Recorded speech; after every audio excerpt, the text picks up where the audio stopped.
감사드립니다. 저희가 오늘 12시에 이렇게 또 변칙적으로 예배를 드리게 돼서 좀 죄송스러운 마음도 있습니다. 저희가 오늘 함께 보실 말씀은 요한복음 15장 1절에서 8절 말씀 가지고 참 포도나무와 가지 그리고 농부라는 제목으로 저와 여러분이 함께 말씀의 은혜 나누고자 합니다. 사실 이 말씀은 수련회 기간 중에 처음 예배를 드릴 때 제가 수련회장에서 드렸던 설교 말씀입니다. 다행히도 우리 장로님만 들으시고 못 들으셨기 때문에 제가 또 부담 없이 이 말씀의 은혜를 나눌 수 있을 것 같습니다. 예배 시간 할 때 그 수련회 첫 예배할 때 그때 저한테 배당을 1시간을 주셔가지고 그만큼의 분량을 준비했는데 그렇게 할 수는 없잖아요, 저희가 오늘. 그럼 다음부터 안 나오실지도 모르고. 그래서 이 말씀 가지고 저희가 함께, 은혜를 나누었으면 좋겠습니다. 여러분, 그때 이은영 집사님이 카톡으로 보내주신 메시지 받으셨죠? 저 그 메시지를 굉장히 크게 공감을 했었는데, 그 안에 있는 내용들 중에, 몇 가지를 보자면, 강해지기 위해서는 힘이 필요하고, 부드러워지기 위해서는 용기가 필요하다. 이기기 위해서는 힘이 필요하고 져주기 위해서는 또 용기가 필요하다. 생존하기 위해서는 힘이 필요하고 삶을 살기 위해선 용기가 필요하다. 그러니까 우리가 살아가면서 힘이 있어야 꼭 할 수 있는 부분들이 있고 그런 힘도 능력도 다 가지고 있지만 그 삶의 자리에서 용기가 없으면 절대 실현할 수 없는 부분들이 많이 있습니다. 그런데 우리가 신앙생활도 그런 것 같아요. 용기가 없으면 우리의 관념 속에 있는 생각 속에 있는 신앙을 내가 살아가고 발을 딛고 손을 사용하면서 사는 이 삶 속에서 실현하면서 살기가 매우 어려운 것 같습니다. 알지만 그것을 신앙이 생활이 되게 만들어가는 것은 정말 힘도 필요하고 지식도 필요하고 지혜도 필요하고 그것을 내가 살아보려고 하는 용기도 우리에게 매우 필요합니다. 굉장한 용기가 우리에게 필요한 것 같습니다. 매 순간 그러한 것들을 선택해야 하는 선택 앞에 우리는 놓여져 있는 때로는 나약한 때로는 독선적인 그런 인간의 모습으로 서 있습니다. 그래서 그 선택의 앞에서 그 선택들은 우리를 선택하라고 자꾸 강요를 합니다. 그런데 신앙을 선택하는 것이 더 어려운 것이 믿음은 두려움을 선택하고 또는 공포를 선택하고 고독을 선택하고 죽음을 선택하는 길에 많이 놓여져 있기 때문입니다. 신앙은 즐거운 것 아닌가, 행복한 것 아닌가, 기쁘기 위해서 하는 것 아닌가 생각할 수 있지만 우리의 신앙은 고독을 선택하고 두려움을 선택하고 그리고 죽음을 선택하는 길이 기뻐지는 과정인 것입니다.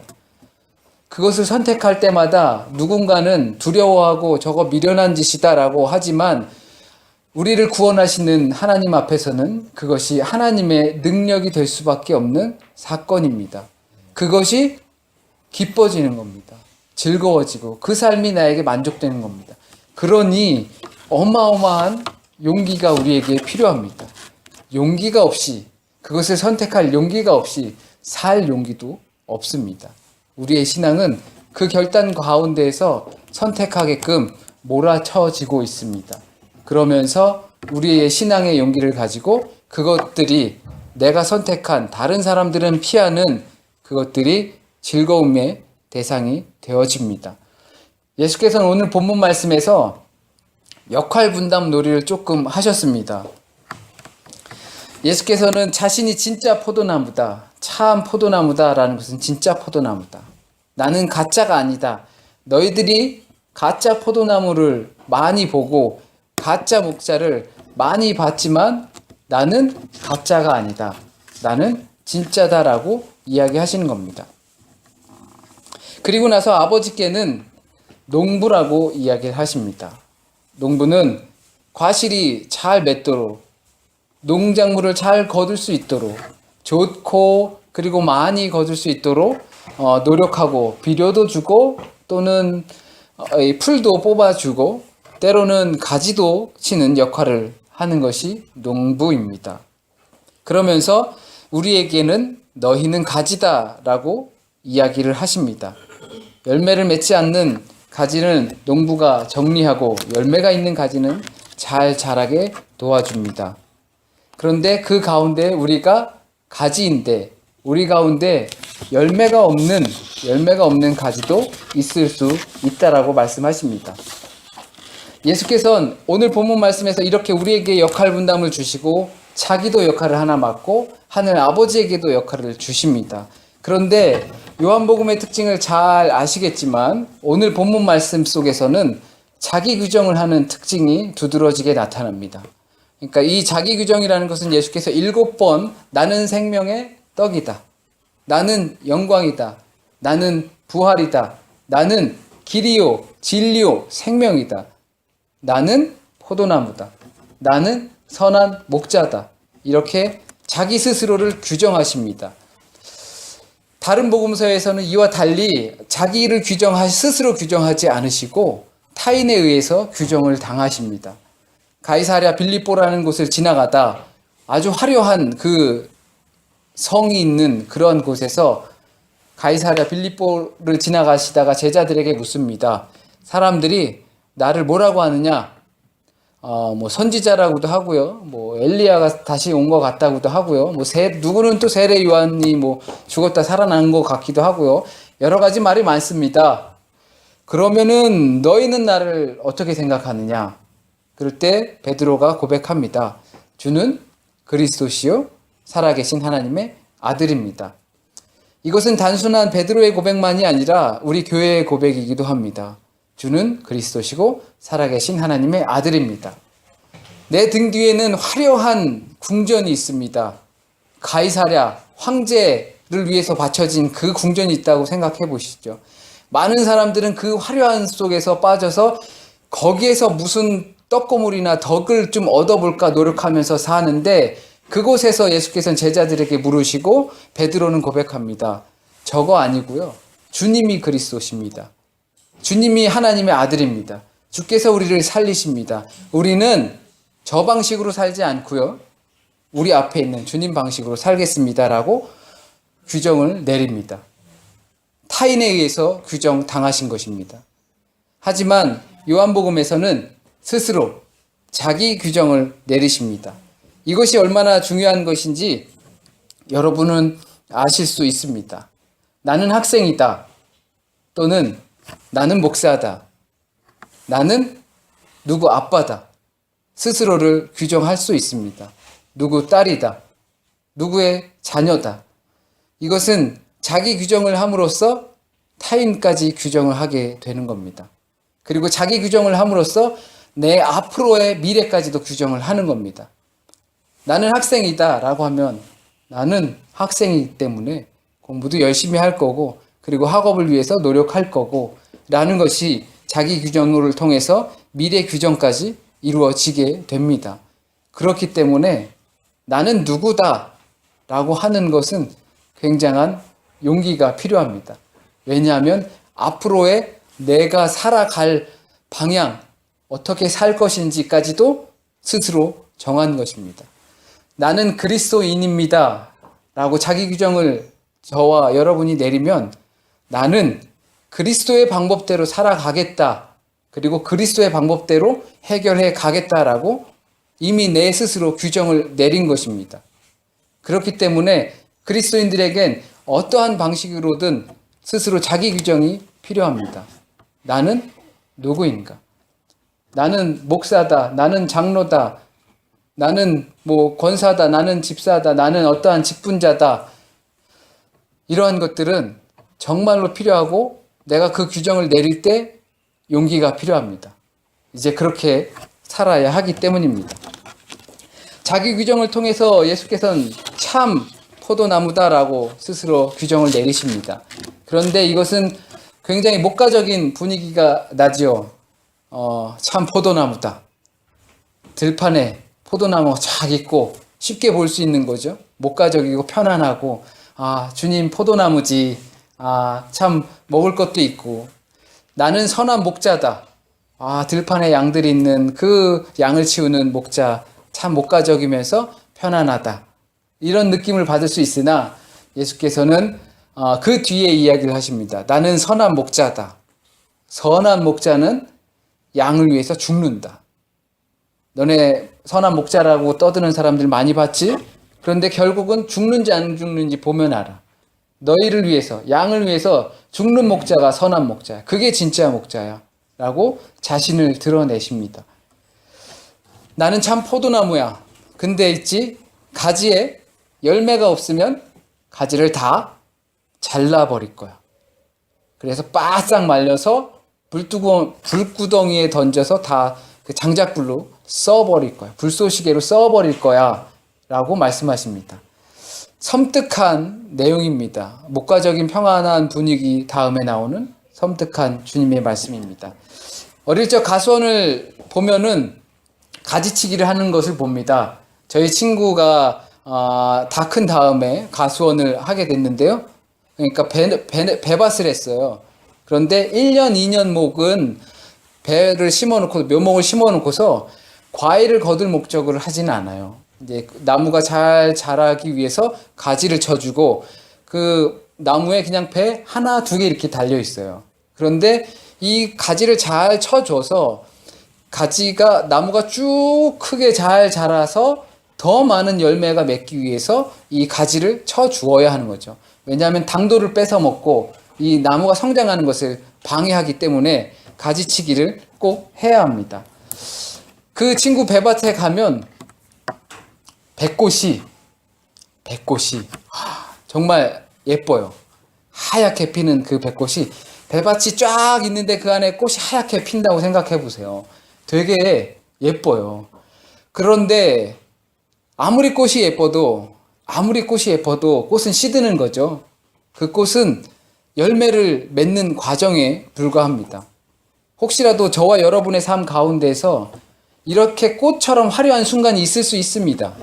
꽃처럼 화려한 순간이 있을 수 있는데, 그러나 우리는 주님께서 나는 포도나무다라고 하면서 우리를 정의 내려주신 것이 너희는 가지다입니다. 가지에서 꽃이 피죠.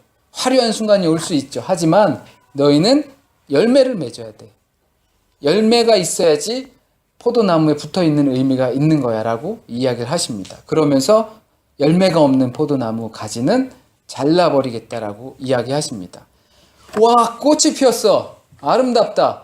내년에도 또 봐야지. 열매는 없지만. 그러는 농부는 없다라는 겁니다. 와, 화려하지만 열매가 없네? 그러면 가지치기의 대상이 되는 것입니다.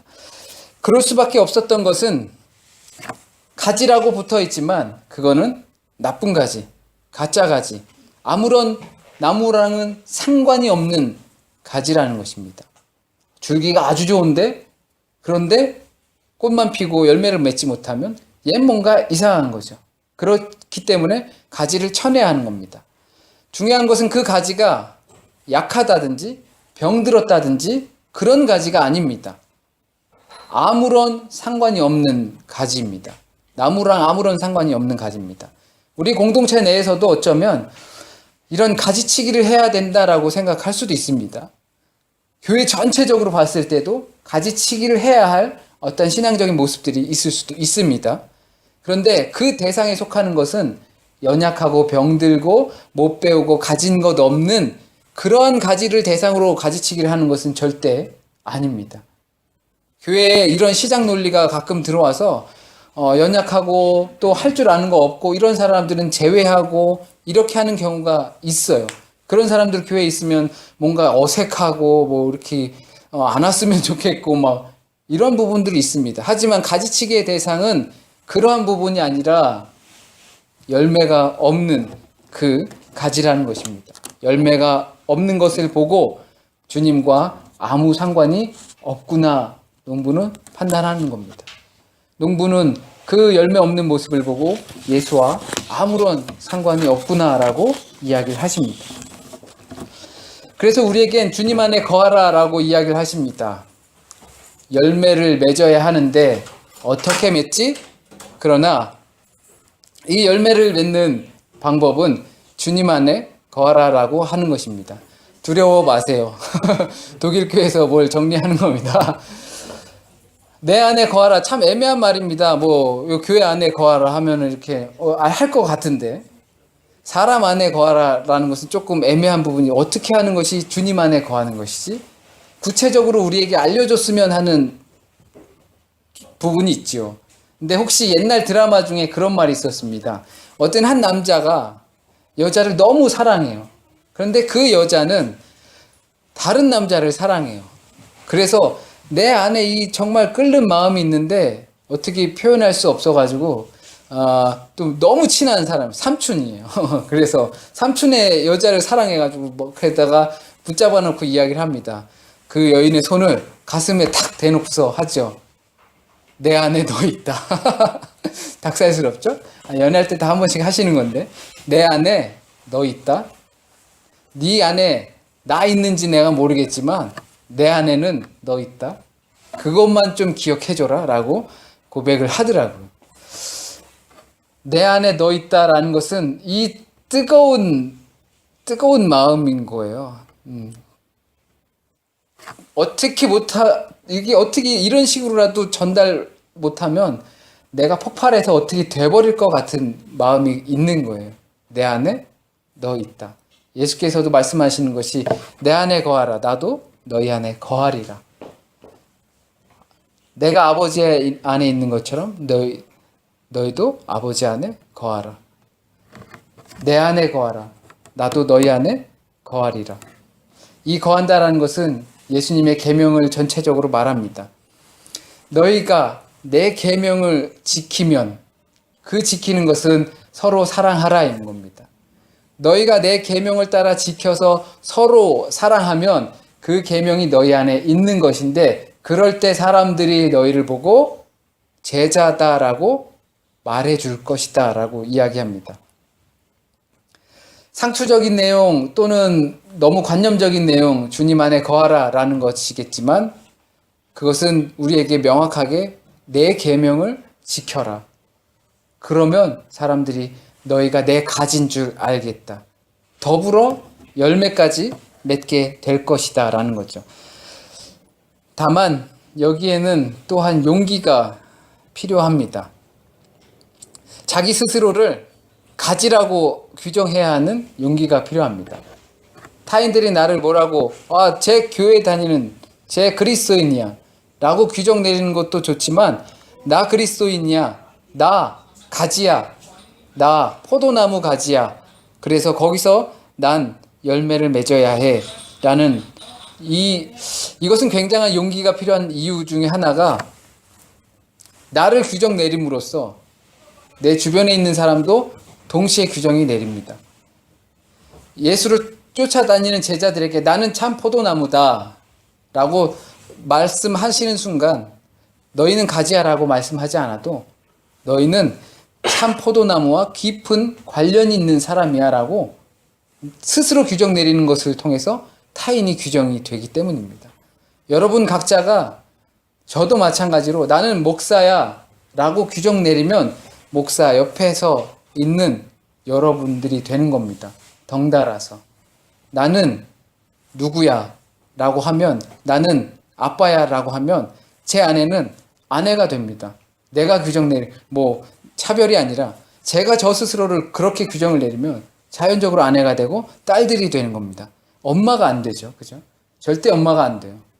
그런데 아내가 스스로 자기가 아내로 규정을 내리면 저는 아빠가 아니라 남편이 되는 겁니다. 여러분이 스스로 자기 규정을 내리는 것이 굉장히 중요하고 용기가 필요합니다. 내 앞에 미래를 규정하는 것도 있지만 내 주변 환경까지도 정리하고 규정 내리는데 필요하기 때문입니다. 다른 사람들에게까지 영향력이 있어야 한다라는 것입니다.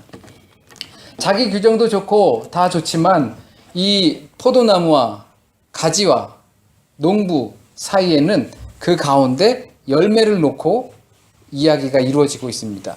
핵심은 열매입니다. 관계 설정 다 했지만 그 사이에 있는 것이 열매입니다.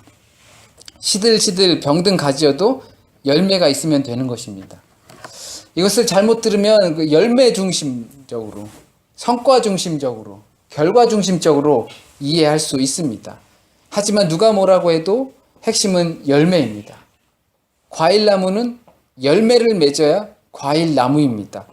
과일나무에 꽃만 피고 그치면 그거 화초죠. 과일나무가 과일나무로서 역할을 하려면 꽃도 피고 그 다음에 열매도 맺어야 하는 것입니다. 그런데 중요한 것은 주님께서 스스로 나는 나무다, 과일나무다 라고 규정 내리신 것이 아니라 나는 포도나무다 라고 규정을 내리셨어요. 나는 포도나무다. 올리브나무도 아니고 사과나무도 아니고 포도나무다. 포도나무 흔하고 올리브나무도 흔합니다. 하지만 스스로를 포도나무다라고 규정했을 때 열매는 뭐가 열려야 될까요? 포도가 열려야 됩니다. 자기 스스로 규정을 내리면서 우리가 맺어야 할 것까지도 정해 주셨어요. 너네는 포도나무에 붙어 있는 가지니까 포도를 열어야 해. 그런데 우리는 간혹 이럽니다. 사과를 열었어요. 주님, 제가 사과를 이렇게 아주 1급 사과를 열었습니다. 갖다 팔면 아주 잘 팔릴 것 같아요. 놀랍지 않아요? 라고 주님께 보여주는 거죠. 근데 주님은 난 포도나무인데? 그래도요, 신기하잖아요. 포도나무에서 사과나무가 열렸어요. 얼마나 놀라워요. 세상에 이런 일이나 나올 일이다라고 생각할 수 있는 거죠. 우리가 맺은 열매들 생각해 보아야 합니다. 열매가 있는 건 중요한데 혹시 그리스도의 열매를 맺은 건지 아니면 그냥 내가 좋아하는, 내가 원하는, 내가 바라는 그 열매를 맺은 건지 우린 진짜 진지하게 생각을 해 보아야 합니다. 공부하시고 또 직장을 준비하시고 직장을 생활을 하시고 또 우리의 삶을 마감하는 그 순간에 있으면서도 저도 마찬가지입니다. 제가 목회를 하면서 혹시 사과 열매를 바라고 사과를 얻었다고 주님께 영광 받으시죠? 라고 하고 있지는 않은지 돌아보아야 합니다. 그러면 주님, 우리는 포도나무이신 주님을 내가 사과를 열었으니까 주님 이제부터 사과나무 하시죠. 이렇게 할 수 없는 거 아니겠습니까? 이런 데에 있어서도 굉장한 우리는 용기가 필요합니다. 왜냐하면 내 열매가 아니라 그리스도의 열매를 맺어야만 하기 때문입니다. 예수 그리스도의 이 자기 규정은 이와 같이 중요합니다. 나는 참 포도나무다. 너희는 나의 가지다. 그러니 나의 열매를 맺어야 한다. 그렇지 않으면 다 잘라서 불에 던지운다. 왜 그런가 하면 주님과 나무와 아무런 상관이 없기 때문입니다. 핵심은 열매이지만 아무 열매나 되는 것도 아닙니다. 내가 사과 열매가 잘 맺었다고 포도나무인 주님을 사과나무로 대치할 수도 없는 노릇입니다. 우리에게 삶의 열매가 아무리 탁월하다고 해도 그것을 그리스도인의 열매로 생각해선 안 됩니다. 그것이 꽃처럼 아무리 화려해도 우리는 꽃으로 떨어질 수 없습니다. 그리스도인은 예수 그리스도의 열매를 맺어야 합니다. 그가 가르치신 말씀이 내 삶에서 나와야 합니다. 그리스도의 열매, 주님의 계명을 따라 지켜서 서로 사랑하고 내가 너희를 사랑하는 것 같이 우리도 서로 사랑하고 이로써 사람들이 우리를 보고 저거 가지네, 제자네 알 수 있게 됩니다. 이것이 주님 안에 거해서 얻게 되는 열매입니다. 서로 사랑해서 주의 제자인 줄 알게 하는 방법입니다. 예수 안에 거하는 것, 그분과 하나가 되는 것, 그분을 통하여 열매를 맺는 것, 그분의 제자가 되는 것, 그처럼 아름다운 것은 그리스도인에게 없다라고 생각합니다. 저와 여러분이 오늘 말씀 통해서 꼭 주님의 열매 맺을 그 순간 보기 바랍니다. 기도드리겠습니다. 주님, 저희는 연약한 깨진 항아리, 부족한 항아리, 물을 아무리 부어도 셀 수밖에 없는 그런 항아리입니다. 그 항아리에 아무리 물을 찰찰 넘치게 하려도 우리의 방법으론 그 깨진 독을 채울 수가 없는 부족한 연약한 주의 제자입니다. 때론 병들고 때론 벌레도 먹고 때론 시들시들하여서 열매도 시원치 않은 그러한 깨진 항아리입니다. 그러나 그 깨진 항아리를 주님의 은혜의 강가에 던지게 하여 주십시오. 그래서 내 안에 채우는 것이 아니라 내가 주님 안에 던져서 내 안에 그 은혜의 물이 철철 넘치는 경험을 하게 하여 주시옵소서. 그런데 주님, 용기가 필요합니다. 주님 안에 내 깨진 항아리 던졌다가 와장창 다 깨지는 건 아닌지 두렵고 떨립니다. 열매는커녕 그냥 이대로 그냥 잘려져 나가버리는 것은 아닌지 두렵고 떨립니다. 용기를 주셔서 주님께서 나와 지금 이 자리에 함께 하심을 믿게 하여 주시고 과감히 주님 품 안에, 주님 안에 나를 던질 수 있게 용기 주세요. 한 주간의 삶도 주님께 온전히 맡깁니다.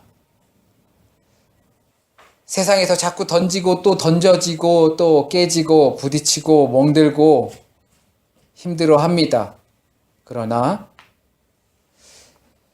주님의 은혜의 강가에 나를 던지는 경험할 수 있는 한 주간 되게 하여 주셔서 좌절하지 않고 두려워 도망치지 않는 담대한 용기 있는 한 주간 살 수 있도록 주님 인도하여 주세요.